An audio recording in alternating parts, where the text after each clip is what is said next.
দেশের ইতিহাসে প্রথমবার ২৯ কার্য দিবসে রায়। মেহেরপুরে শিশু ধর্ষণ মামলা, একজনের ফাঁসির আদেশ।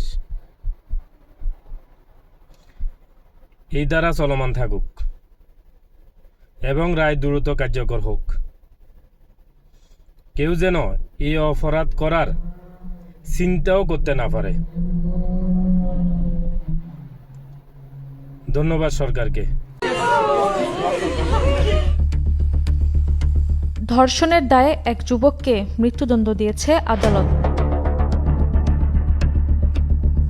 মেহেরপুরে ১১ বছর বয়সী শিশুকে ধর্ষণ করে শাকিল হোসেন নামে এক যুবক। রোববার দুপুরে মেহেরপুর শিশু সহিংসতা দমন ট্রাইব্যুনালের বিচারক মোহাম্মদ তাজুল ইসলাম এ মৃত্যুদণ্ড রায় দেন। এছাড়া ৩ লাখ টাকা অর্থদণ্ড, অনাদায়ে ১ বছরের কারাদণ্ড দেওয়া হয়েছে। মামলায় রাষ্ট্রপক্ষে আইনজীবী মোস্তাফিজুর রহমান তুহিন ও আসামি পক্ষে মারুফ আহমেদ বিজন শুনানি করেন। দেশে প্রথমবারের মতো মাত্র ২৯ কার্যদিবসে মামলাটি নিষ্পত্তি করা হয়েছে। দ্রুত নিষ্পত্তির জন্য দূরের সাক্ষীদের ভার্চুয়াল সাক্ষ্য নেওয়া হয়। মামলায় মোট ১২ জন সাক্ষী তাদের সাক্ষ্য দেন।